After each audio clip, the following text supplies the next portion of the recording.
Can I have a show of hands at who's an artist? So most of us. Managers? Thanks. Okay, just make sure everything's super relevant.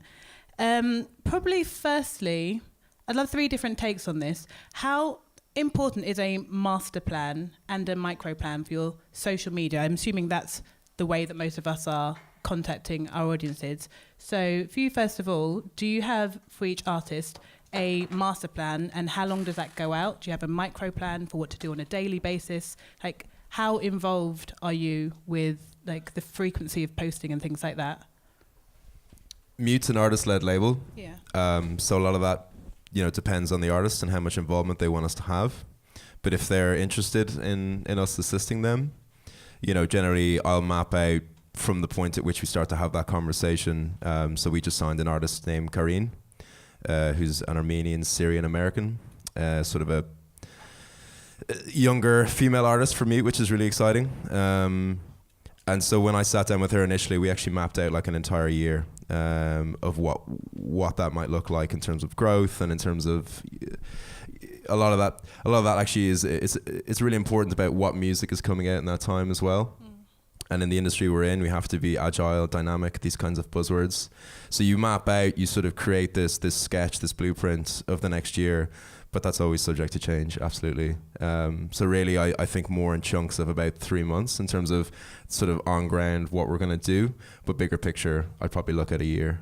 Okay, so everyone can go home now and look at what they've got going on for now, the next 3 months at least, and plan out the big things they have going on and work out their social media pushes and things around that. Would that be like a good strategy? Yeah, I mean, if you have, like with this particular artist, we've got, we just dropped a track there mid-November, and the announcement, the next track will come in January, the next track will come in April, the next track will come in August. So we have these hooks that we're already aware of. So how do we structure our social media plan around those releases?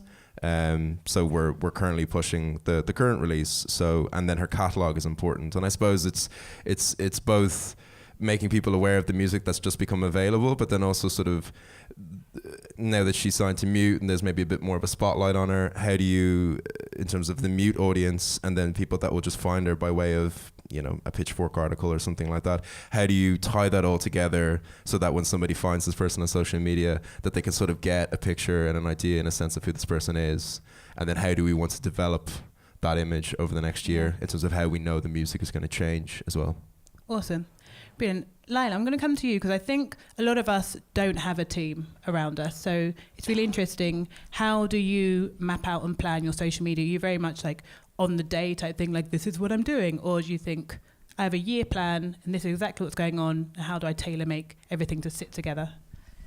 I don't massively kind of tailor make and plan and Hootsuite everything, although that's definitely one way to do it.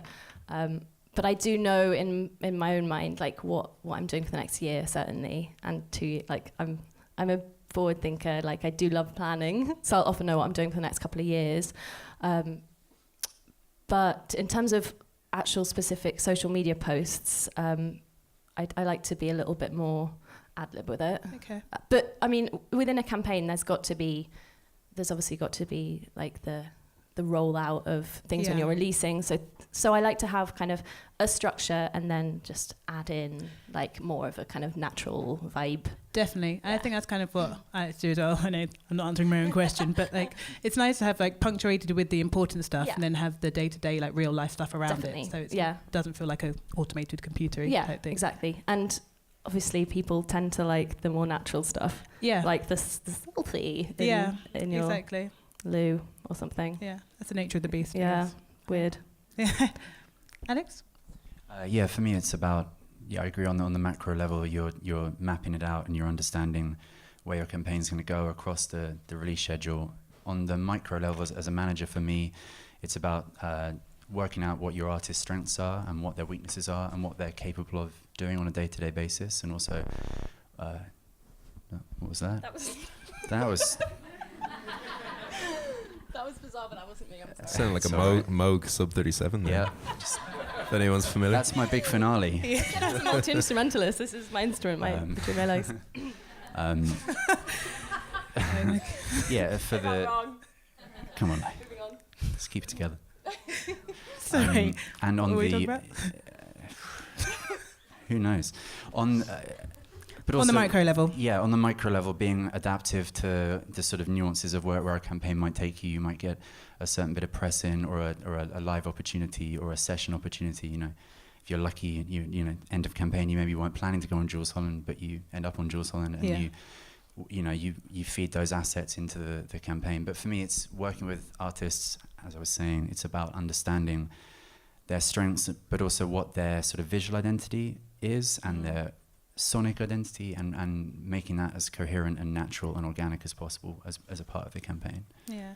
And as a manager, how important is it when you sign someone new that they already have that like aesthetic in place, or can you help them put that together? Yeah, well, the problem with the sort of the conditions we've created for ourselves with social media and sort of culturally is we sort of demand perfection of everything we see from our artists. We ask them to be perfect from the get-go. We ask for their assets to look as beautiful as Frank Ocean's assets, with minimal budget and minimal time often, because people have jobs and they're working. So for me, it's important that we get to that place, and we get to it quite quickly, and you understand, for the artist to understand and be able to be sort of able to do that themselves, that's important. But I mean, I have a decent amount of understanding, I think, of what looks coherent, and also using people like Jeffrey, who have far more knowledge and expertise in that area, you know, using third parties.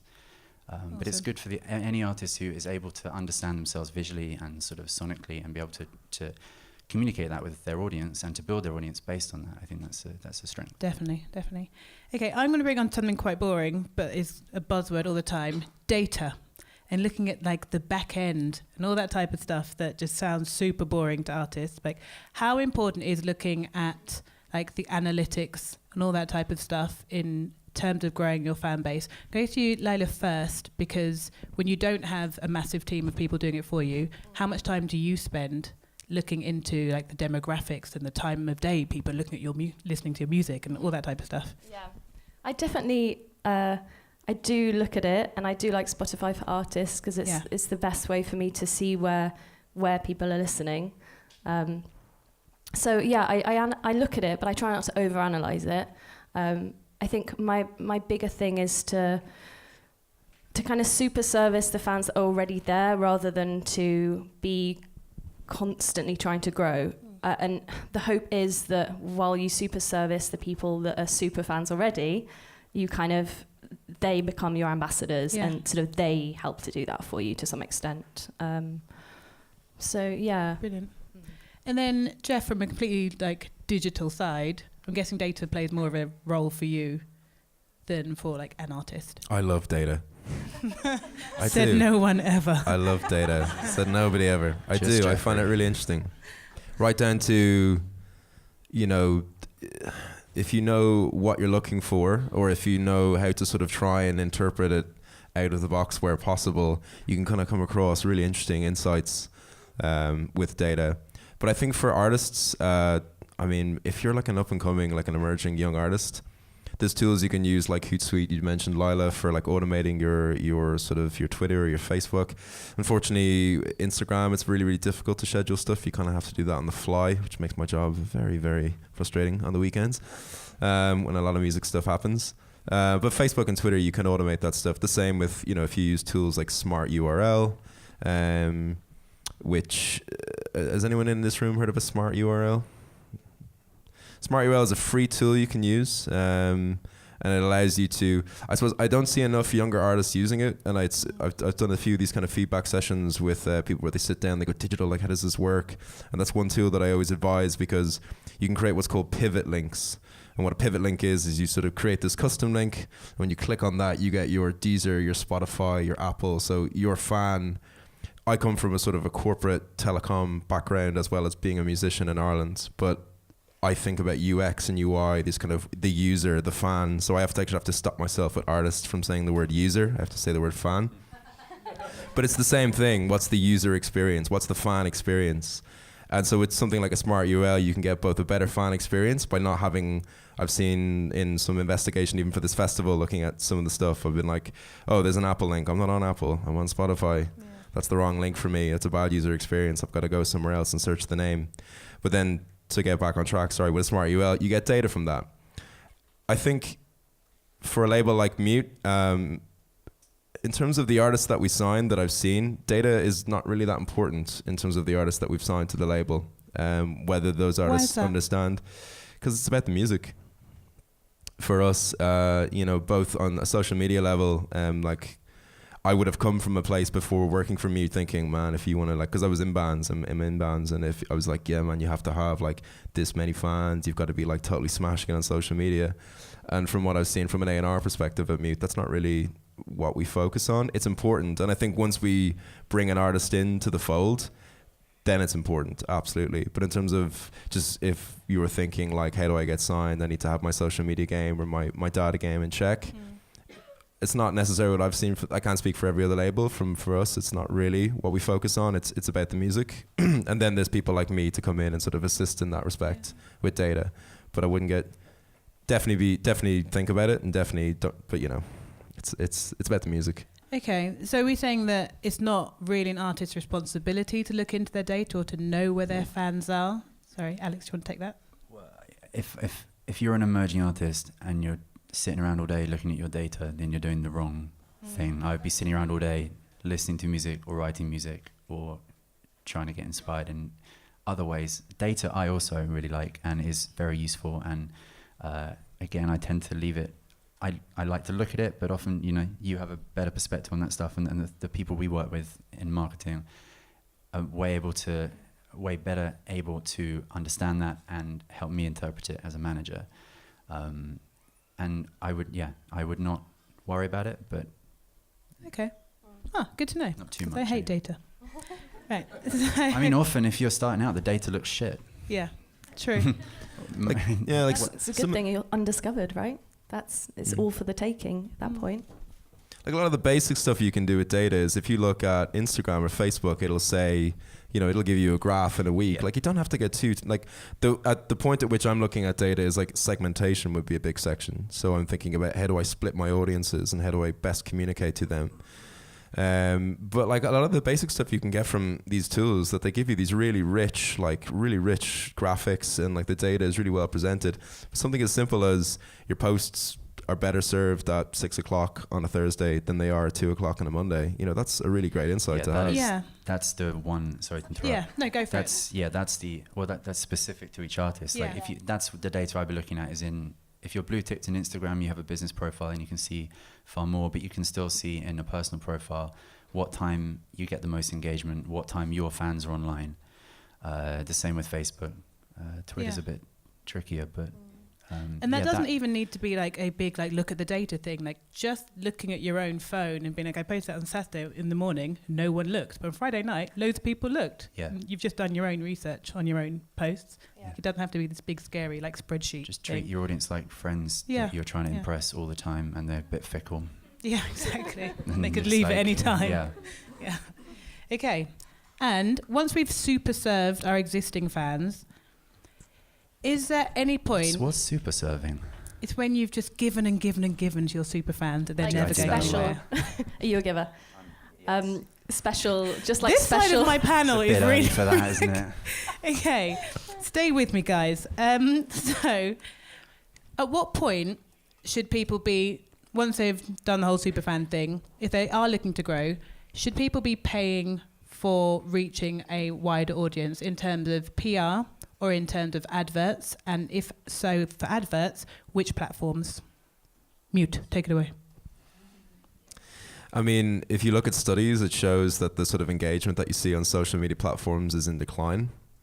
Facebook, for example, but then, in terms of where people are being onboarded, joining, Instagram is there, and you've seen it sort of plateau in the States, but then that's also because everybody's just got it now, it's sort of ubiquitous. Tools like Instagram are growing. In terms of where you spend money on these things, I mean, if you're an artist and you've got like a music video coming out that you've spent $1,500 on whatever, or just like a lot of your time, I would say, yeah, like put a bit of money behind. I mean, there are some people that might argue, don't pay a publicist, get a really shit hot, you know, digital marketing campaign together, which don't necessarily agree with, but there's some sort of validity in that in terms of what do you do? I mean, where are these where are these websites? Where do they generally sort of get their clickbait? It's from social media platforms, traditionally like Facebook or Twitter, where you could have a Clash article or a Mojo article, and that's how you sort of draw people in. You can kind of do a similar thing with social media with a bit of spend, where you sort of get visibility in front of people. But studies show as well, and I see it, that people are less engaged in a lot of that stuff. Yeah. So actually what I would focus on more, if you've got some money, is like great assets, great content. Because again, as I said, my role is the technical, analytical implementation of that. But then it's content, what we're talking about. The artists create the music, they create the content. Yeah. I sort of support that in any way I can. So the blue sky conceptual side of my job that I spoke about, that's the assets. That's the like a great track with a great music video. And then if we just chuck a great music video up online and nobody sees it, it's not very productive. Yeah. So definitely reserve some of your budget, whether that's $100 or, you know, £200. Put some of that into some sort of digital spend on social media. Yeah. Brilliant. Alex, what would you say? That's spot on. I think I don't think you have to have PR. I mean, if you have £500-600 to spend, should you spend it on getting 3 or 4 reviews on Clash and I mean, you're talking about low engagement on socials. The engagement on blogs is even lower. It's tiny, but it is a good look in it. But yeah, I couldn't. There's little to add to that. I would make incredible assets and put spend behind them, and often those blogs come on board anyway. Also, those blogs are contactable. I can give you emails. Like, you can contact those people yourself and pitch into them, and there are other ways to pitch into them as well. So when you say put spend behind them, where are you spending that money? Well, again, the data will help you find where your audience is. I mean, on socials. So like Instagram adverts, because I think Instagram is the one that everyone's using as their main. I am in love with Instagram. I think it's the perfect, democratic, creative platform for what we do, which is make creative content. I think it's perfect, near perfect. Yeah. I hate Facebook. I hate Twitter. And Facebook, the algorithm just punishes you just for existing on it. Yeah. So what are you going to do? Mute, make incredible content. There's my favorite record this year is Daniel Blumberg's record. I didn't know that record existed until about 4 months ago, and I liked Yuck. I liked the products he has before. It wasn't rammed down my throat, but the minute I began to engage with it, or I was made to engage with it, everything was flawless. So I don't know how much a part of that you were, but that campaign was great. From the he went on Jules Holland and had his drawings on the piano instead of sheet music. Amazing. And that ties in with his Instagram, and that ties in with the artwork on the record. That you can walk into a venue and see a poster on the wall at the back, and I know that it's him playing because there's a visual identity to it, and at some point some spend went behind it that got into my feed. Awesome. I don't think that you should spend money on PRs. I think radio plugging is also a little trickier. I think it's useful, but it's also way more expensive, and they're the only ones making money if they don't get you any plays. Yeah. Certainly in the early days, I think it can be really useful to add in some of those things like a radio plugger or a press agent or something if things are already kind of rolling. Yeah. But I think the difficult question is how to get things rolling in the first place, and like what Alex was talking about having visual identity, just that little thing that makes you a little bit different. I mean, obviously the first thing is having a really amazing song, and not just an amazing song, but something that really captures the imagination, and it might be that's tied in with your visuals, like in an amazing video and stuff like that, or an amazing live performance. So it doesn't have to be like one or the other, but it just needs to be a sort of whole amazing soup. Yeah. And Lyla's good at this, by the way, I should have said. Lyla's always worked out the visual identity to it and nails that, I think. And I should also say that I do work with some amazing pluggers and PRs. But yeah, I do too. it's totally case specific. It depends on what your budget is, and also what phase of your career you're in. Like if you're on single one and you have 10 followers, then I'd work on your music and building those first and then take it to a plugger later. And I was just going to say also that time is money. So if you're a little bit short of time and money, you know, and you're thinking about whether to like work more in like your bar job or whatever, or to kind of give yourself more time, I'd always say give yourself more time. You know, don't be saving up thousands of pounds to give to somebody else, because you can, you know, you being present at gigs, playing gigs, meeting people, meeting blogs, just spending time connecting with people is just an awesome way to spend time doing things, and then you can contact the blogs yourself and be maybe befriend people along the way that are going to be really helpful without you paying them. Yeah. And I just want to say that you don't have to have the same strategy for every release. Like, I have used PR before, and it's at a stage where like I could get a couple of Clash magazine and Wonderland and stuff, so I did that for one. Then for the next single, you can go alone, because now on your musical CV, it's the Clash and the Wonderlands and everything. So when you email someone directly, you saying, I love my music, and also these guys that you respect love my music. And then the second campaign is free because you're doing it yourself. Yeah, So you're buying the kudos. That they exactly. Carry. Which you don't need to do every time. No, but the kudos they carry, it's not diminishing, because they do their branding quite well. Yeah. But I do think it's relatively easy to get certain premieres. Yeah, it is. Cool. Okay, and moving away from the digital realm, live. How do we get people down to gigs? Like out of the house, off Instagram. Well, at my gig on Instagram would be ideal, but how do we do that? Coming to you first as an artist manager. Yeah. Like, what's the most effective way you've seen? Just be really fucking amazing live, and that is it, really. Preferably have someone film you being fucking amazing live and then show everybody it. Yeah. I mean, I'm being pat about it, but no, that's a genuine answer. There's no way to make anyone do anything. There's ways to show people what you do, and there's ways to try and get people down to your gig. I mean, if I'm being more practical, I'm a huge believer in collaboration. I think that especially if you're starting out, finding out who your local promoters are, who the local bands are that you have a same, an affinity with, and working with them, putting on your own shows, which is something I know Lyla has done at the moment. Creating that community within your scene and within your friendship group, and promoting your own shows, playing lots of shows, showing people what you do live. So if you have a new artist, you think these guys are amazing, like no one's ever heard of them. Yeah. How do you put on a show for them and get people there, or what would be your strategy?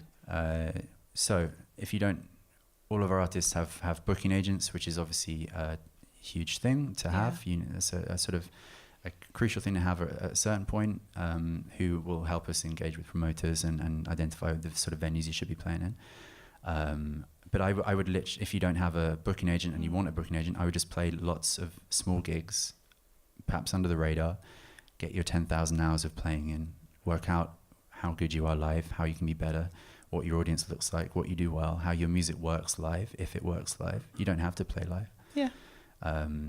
Understand it's actually pretty good to play live and in terms of understanding your audience as well, because you can see what it takes to sort of shape the energy in a room and to feed that back onto them. It's a really tricky thing. I just think it's experience, and it is being really good as well. Yeah. I think they're two very different skills, playing live and being a musician, and like writing in my house and going to perform for people. Like, it takes a long time to perfect them both. You can be creative. You don't have to be an entertainer. Yeah. You don't have to, I used to play music. I don't write music at all now, but if I wanted to, I could go home and write a song for myself and not show anyone. And in theory, I might get the same excitement and joy out of doing that. I obviously wouldn't, because I stopped doing it. But, you don't have to be anything to anybody. Yeah.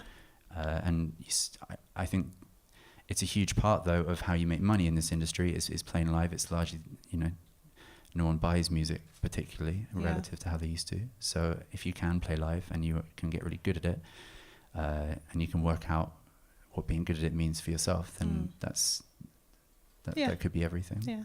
Lyla, when you have like a show coming up, what does your build-up look like? Lots of rehearsals. I've always struggled with like stage fright as a performer. So yeah, for me, it's just being like uber prepared. I've certainly been underprepared in the past when I should have been more prepared. So now that's quite important for me. So now I'm over prepared always. So yeah, but just going back to what Alex was saying as well about collaborations, like that for me is really, really, really important. Some good old fashioned audience theft, just like getting someone else's audience on board with you.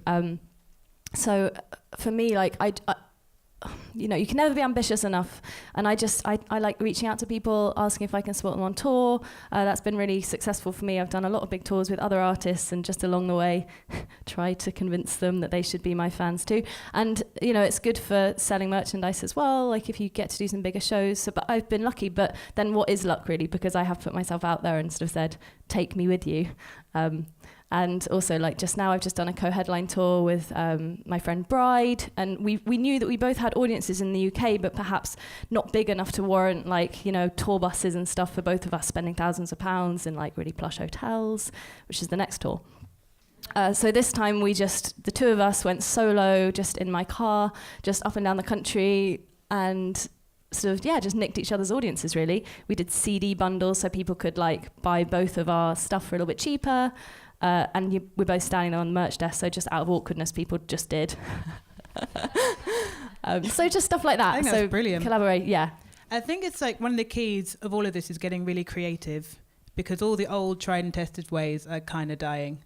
So like a co-headline tour, like I don't think I've even heard of that before, but I think that's an amazing idea. Yeah, it's great. Or even like, I think my friend did a gig and they had just like Propercorn sponsor it. So everyone got like a bag of popcorn when they were sitting there watching the gig. And that it's just one step away from all the other stuff that's going on that night. Yeah. It's just like a tiny little gimmick that really does make a difference. It's amazing. Yeah, so stuff like that is really cool. I just think that, and this feeds back into socials as well, we're so saturated by stuff all the time. Yeah. It's exhausting. And to see a really amazing campaign, great assets, an amazing live show, someone doing something creative and different, thinking interestingly, and taking inspiration from like DIY touring, and co-headline tours is a really smart way of doing it. And yours is at this level is probably the only tour that's made that much profit.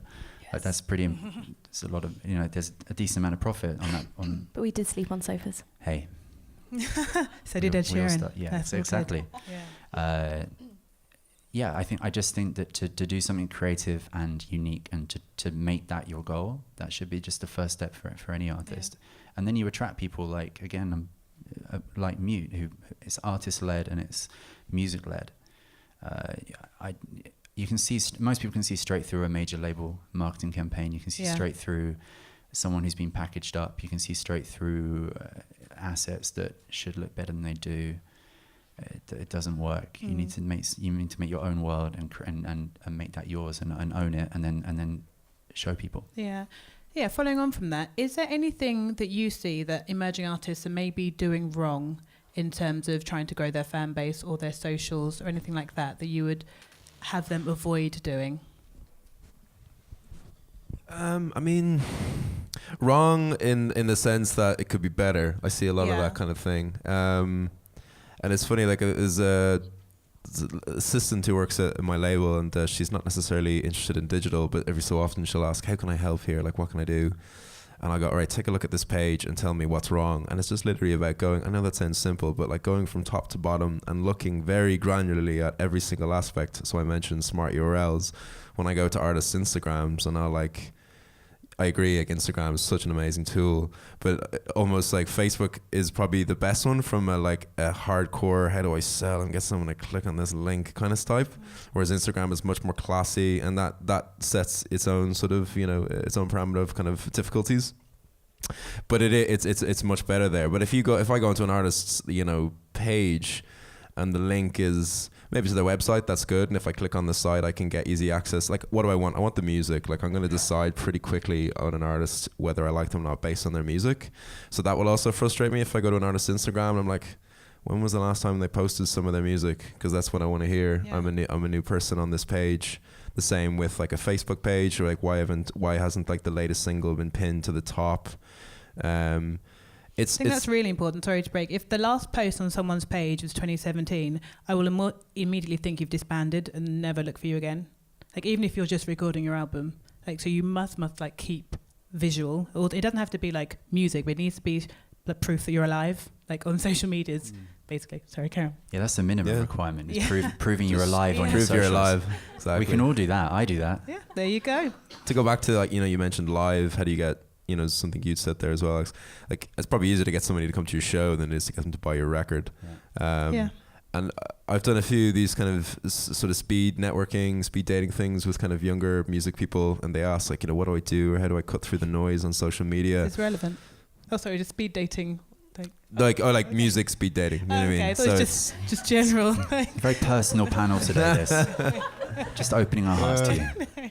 My friend's hosting like a charity actual speed dating event, and I was like, I've done loads of these recently, but like for music, and they all got very confused. Yeah, so sorry. It's music speed dating stuff. But I see that question so much. It's like, how do I cut through the noise, or like, how do I get people to care about what I'm doing on social media?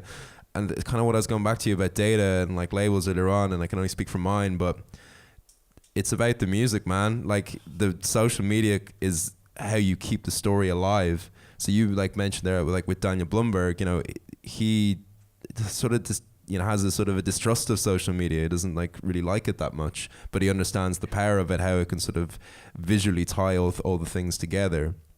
And like, you need to be aware that, so with live, if you just happen to be on a bill with 3 or 4 other bands, and you sort of say, we are this band, this is our website, and somebody comes and you're working actively to grow your song kick or your bands in town. Like, I go on to artists' YouTube pages, and the page info there is so crucial. You should have, this is the latest release, here's how you stream it on streaming platforms of your choice, here are all my social platforms, and here is my live bands in town song kick link. Please click and track me so that you get a notification the next time I'm playing in your town. And actually, we haven't even mentioned, like, one of the most important social media tools that we have is Spotify. Like, that's where you need to be getting people to follow your music.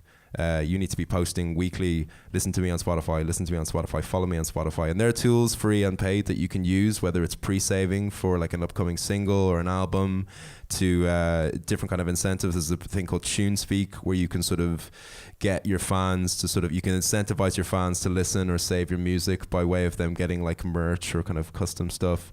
Yeah. Like Spotify, Spotify is that social tool that you really need to be growing, or Apple, whatever your sort of your focus is. But for me with social media and with live, and I'm not sure I've even answered your question, but I just think it's really important that you, at again, this sort of UX thing I was talking about when I was working at telecoms, the sort of thing that we would do in a weekly meeting is sit down and we're going, right, we're trying to sell like a broadband bundle, to a household. And this customer came to our website and got like 6 steps of the way to buying our product, but they stopped. And we have data to see that and go, why did they stop? And then we start to look very critically at each of these pages and say, is that easy to use? Can you see the text? Was it clear? Or was maybe there's an issue with the price? That doesn't matter. But you look at all these other aspects. And that's the way that I look at a lot of social platforms and artists' social media. Is like, are you actually giving your potential fan every single touch point possible and making it easy as possible for them to just click a follow or click a like and continue the story? Because it's all about your music and it's all about playing live. And then you continue the story with your social media. They don't forget you. It's a memento. Alex, and that feeds back into the metadata data issue, because you can see, certainly on YouTube, you can see where your fans have stopped watching. We had a band recently who had a video out, and the video is 3.5 minutes, and everyone stopped watching at 2 minutes. So you can see what's going on. You can see. I mean, maybe that's the average engagement on YouTube, but you can, if you look at the data and you look at where your fans are engaging. Spotify for artists, Lyla mentioned earlier. Spotify has many phenomenal tools. Yeah. It's a strange beast in other ways, but it's in theory that they're saying they're becoming more democratic. They're starting beta testing, direct uploading, so you don't have to use DSPs. But yeah, that's the kind of interesting way you might be able to use data, is seeing where people stop engaging and start engaging. Yeah. Lyla, what's your main tool or your best piece of advice for growing a fan base? Like, what's most successful for you? Touring, and like everyone just keeps banging on about, is just the music. You just have to, in the same way that you kind of have to continue your sort of artistic palette with all your socials, I think it's just really important to have that sort of initial song that just grabs people's attention, and you may never get another one. No, of course you'll, but then you need to just continue to be better and better and better, and it's just really impossible, and it's like, it kind of sounds like really impossible advice. And I remember my first manager always used to say to me, just be fabulous, darling, just be fabulous. And it's so frustrating because it's like, I'm trying, you know, but just keep writing. It's annoying to hear, but it is the truth. And yeah, just songs. And please don't get distracted by the data, and don't analyze YouTube and where people stop watching. Hey, let your manager do that. Yeah, no, that's true. Let me do that. Let him do that. Maybe and if you're just starting out, like, maybe you can't afford amazing videos anyway, and that's or amazing cool. managers. Or amazing managers. They're very expensive. Just to add to that as well, I mean, I think, it's so true. You know, it really is so true. And on a bigger sort of social media thing, you know, less to do with music, you could talk about how we're more connected and less connected, this kind of stuff. I was watching that new Michael Caine doc on Netflix, My Generation, the other day. I don't know if anyone's seen that. It's pretty good. But he sort of touches on this about the 60s and how people were out and they were at parties and they were at clubs in London and they were meeting people and they were collaborating. And that's how it should be with music now still, of course, and it is. But I kind of, you know, you can't hire me for free, you know, every up-and-coming artist, but get out there and meet people that are interested in what I do, in the same way that you want to collaborate with a great cellist, or you want a great drummer, or like a great videographer, like you were saying, like the video you did, I just saw your latest video, Dillas. It looks really good, it's really tasteful, it's really simple, it's really nice. And that you said to me was like a photographer at a festival took a pic of you, and then his brother makes videos, if I have that correct. Like that was getting out and meeting people. So you don't have to know. And I've spoken with my A&R at the label. He's like, I'm kind of honest, not attracted to bands that know way too much about that digital stuff. He's more interested in like a Prince or a Bowie type sort of, you know, just sort of genius that eventually you can take this all on board. But the take home from this should not be that you should look at your data and worry about your socials too much. The take home should be, like I've said before, to write amazing music, to make amazing art, to be creative and original in your own way, and almost always that will attract good people to your project. Almost always. I mean, amazing artists fall by the wayside all the time, and it doesn't mean it's your fault. There's so many nuances in this industry. I think follow on from that, so I think a lot of artists have this kind of imposter syndrome of like, my Instagram story is going to be really boring, and like my creativity isn't as great as like that other guy that draws and also like does all these other crazy things. Like by virtue of being a musician, being creative, you're way more interesting than like 90% of the world. Like if you think lots of people are just like going to work and coming back, the fact that you were in writing a song today is really interesting to them. So like a little post about that or a story about that or anything along those lines, it might seem mundane to you, but just because it's your everyday doesn't mean it's every day, if that makes sense. Definitely. So just like get up and post it. Right, we've only got 5 minutes left. Thank you very much, panel. I'm going to open the floor and see if anyone has any questions or anything else. Any questions for at the back there, lady? Sorry, that's you with the ponytail. Okay.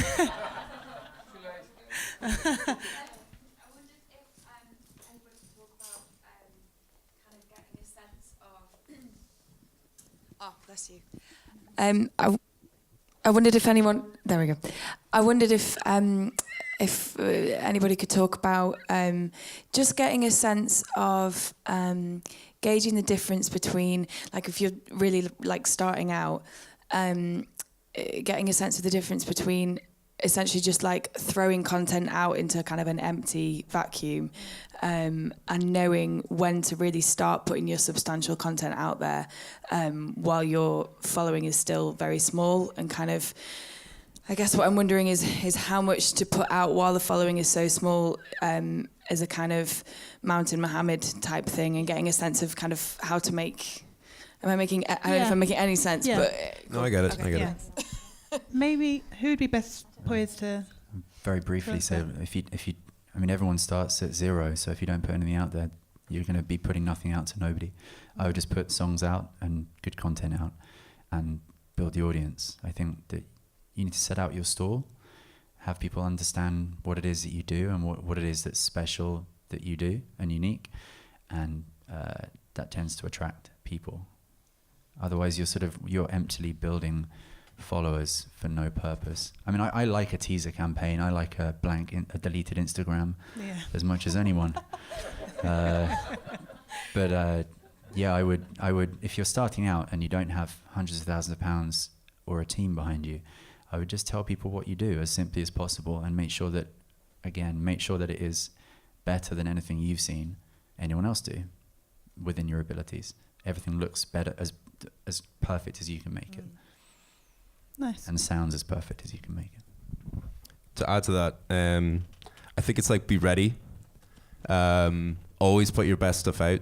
Don't think, I did this before with a band years ago. We're like, right, we've gone to the studio, we've recorded like 4 or 5 tracks, 2 of them are ace, the other 3 are okay. Maybe we'll like tease those and we'll gain some momentum, and then when we're ready to go, we'll drop those last 2. It's a bad idea.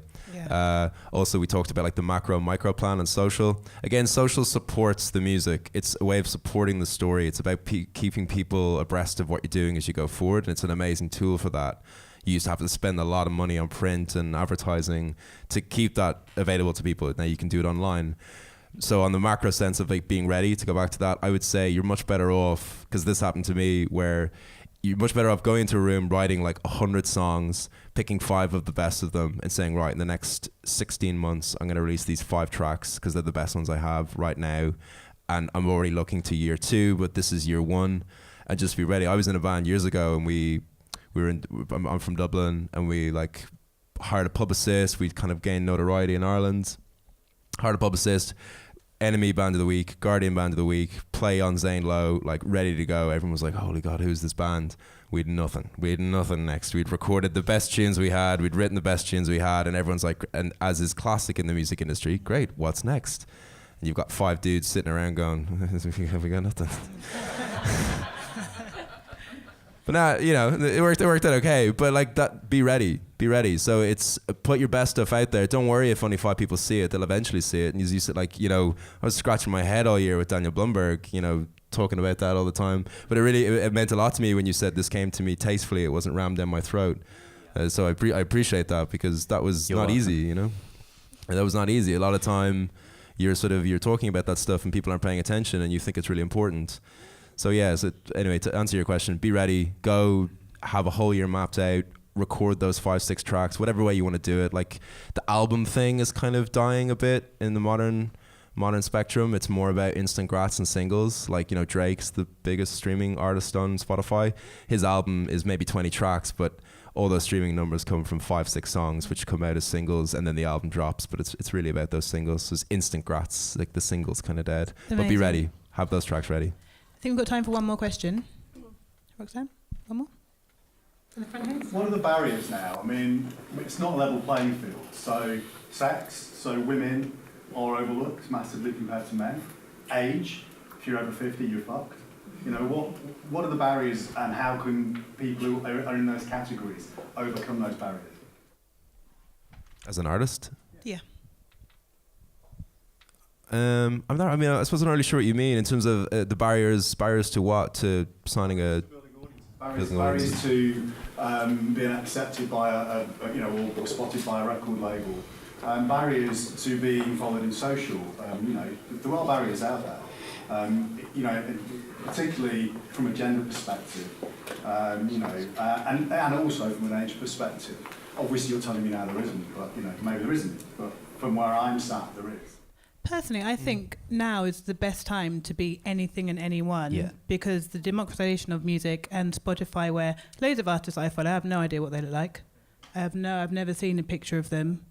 So if you can create artwork around who you are that is interesting, and yes, like there is a male-female divide, but there is kind of the Instagram girl thing that women have more than men in terms of like the photos and the followings and like the Insta babe thing. So as much as you think they are barriers, you just need to think of like another way of getting your music to people, and everyone can get their music to people now. So I don't think being old or being female or anything, not old, but like being older is going to be a barrier if your music is really good. That's true, and I think you can kind of really easily use excuses for like why things aren't happening. Yeah. And actually, like, if you find yourself in a bit of a minority, or you're like, oh, I'm getting older, like, just use that to your advantage, turn it around and use it as something that is actually really empowering rather than a negative. You know? It's just how what you Yeah. Yeah. We do. I just thought people in the room who come up with those kind of issues, to what you said's great. You know, you do have to focus on what you're doing, not what your situation is. And yeah, you know, just get out there and project something as original as possible. But I know there are people who do, you know, get, you know, a little bit thwarted by those kind of things and see them as a setback. I think maybe if you're knocking on the wrong door, like if you're trying to get into one direction and you're a 40-year-old woman, then that's just not your crowd. Like, so you need to go and look for the places where the doors are open for you. I think that's kind of isn't that their audience? Caroline Flack, actually. And you've hit the nail on the head. Yeah. I think that's a perfect place to leave it. Definitely. Thank you so much, Dilys and that panel. Can we have a huge round of applause for Dilys, Jeffrey, Lyla and Matt? Thanks. Thank you.